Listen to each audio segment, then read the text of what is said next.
Satan fell because of sin, but the sin was not created by God. That's very important. When God created everything, he created everything good. He could not create sin. So the fall of Satan could not happen during that creation time. It had to happen either after that creation time or before that creation time with the previous creation account. Now let's talk about when did angels become demons then? There's different theories on this. Last week we learned about how there were some angels who fell when they, had sex with women in Genesis 6, right? But clearly there was demons before that, because in Genesis 3, who comes on the scene? Satan. So at some point before Genesis 3, there had to be an event where angels became demons. Otherwise, how can Satan tempt Adam and Eve if there's no demons yet, right? So the fall is not Genesis 6. That's like another fall that happened. And after Genesis 6, it seems to indicate God was like, okay, no more. I'm not going to allow this, angels coming down and all this stuff with no more, right? So he's like, no more of that. The demons will stay shackled until the time of judgment, and the angels, you guys stay with me. But there was a first fall at some point, because God, when he created everything, he created it good. So here's the two theories. The first theory follows the old earth theory. So the old earth theory believes that the Bible does not literally portray the chronology of how long everything was created. So they will say that, days aren't necessarily 24-hour days. These are long periods. And if you look at, and so they're trying to reconcile the science and evolution with the passage. And so they will say that the earth is a lot older than it appears. Than we think it is. It's not just thousands of years. There's a lot of millions of years that happen. And they will say this happened during the gap between Genesis 1:1 and Genesis 1:2.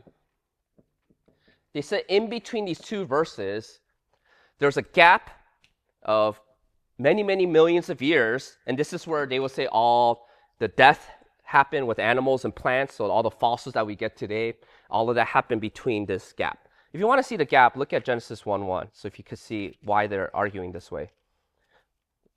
So they say, in the beginning, God created the heavens and the earth. So this is the original first creation. Then if you look at verse 2, after God created the heavens and earth, all of a sudden you see that there's description of void and darkness, right? It says, the earth was without form and void, and darkness was over the face of the deep, and the Spirit was hovering over the face of the earth. So this view says, how can everything be created, the heavens and the earth here, good, and all of a sudden there's no form, or void, and darkness? And so they said there's a gap here in between these two verses. It's not like it happened right after. There's all this destruction that happened afterwards, after verse 1. And the primary thing that happened in between verses 1 to 2 is the fall of the angels. So during this time, this is when in the spiritual world, sin by Satan and his demons, they rebelled against God, the angels fell, they became demons, and with the introduction of sin by Satan and his demons, sin also infected the world, the first creation, and made it darkness, formless, and with void. So God in verse 2 recreates from this destructive creation the earth that we see now. Do you see what I'm saying? So starting on verse 2 to now, that's really the creation, our creation account. But there was an original creation account from verse 1 leading up to verse 2. In between those verses, there's all this stuff that happened. The fall of the angels, death of, sin was entered at that point, etc., etc. So that's the first theory. This is people who hold to the viewpoint that, the universe is millions of years old, millions of billions of years old, and they account for all the discrepancy between Genesis chapter 1 with all the fossil accounts of science with this gap theory. The second view is people who hold to the young earth theory. These are Christians who take 6 days to mean 6 days. They view that the earth is not millions of years old, but like thousands of years old.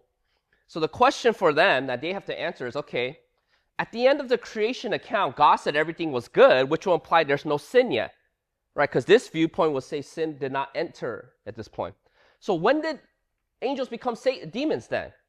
They would argue it's between Genesis 1:31 and Genesis 3:1. Between that period, there was some time where the angels fell, Satan became Satan, the demons became demons. Now, if you were to actually read the passage, I think the problem some people have is that they assume that Genesis chapter 3, verse 1 happens right after Genesis chapter 2, verse 25. Right? God created Adam and Eve. They were not ashamed. Everything is good. And then you read Genesis 3, you think that happens almost like the next day. But if you look at the textual markers, what is the first word in Genesis chapter 3, verse 1? Now, right? That word now is indicating a new section in the narrative. So it doesn't tell you that this happened right away. Where after Adam and Eve, there was a long period of time where things were perfect and good, and then Satan comes on the scene. So the younger people will say, right before Genesis 3:1, before this event, there was a fall that happened with the angels in the heavens. Satan became Satan, came in the form of a serpent, and then he comes on the scene in Genesis 3, but doesn't mean it happened right after, the creation account. There's a creation, there's some period of time, we don't know how long, and then Satan appears. So again, the older theory would say Satan and his demons were kind of fell right after Genesis chapter 1, verse 1, before God did the second creation account. Or the younger theory would say it happened after God created everything, but before Satan appears on the scene. Which one is right? I don't know. That's why there's a debate. You kind of have to come to your own conclusion. It depends on which one you hold to, though. Do you think we live in an old earth or a young earth? That will really determine where. Because there's no way Satan can enter during the creation account, because at the end of the creation account, he said everything was good.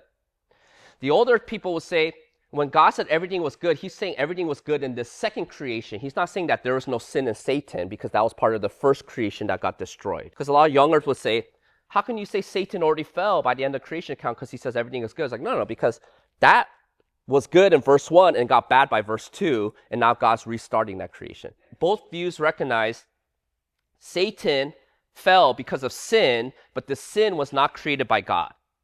That's very important. When God created everything, he created everything good. He could not create sin, so the fall of Satan could not happen during that creation time. It had to happen either after that creation time or before that creation time with the previous creation account. That's why the gap theory people try to have two creation accounts.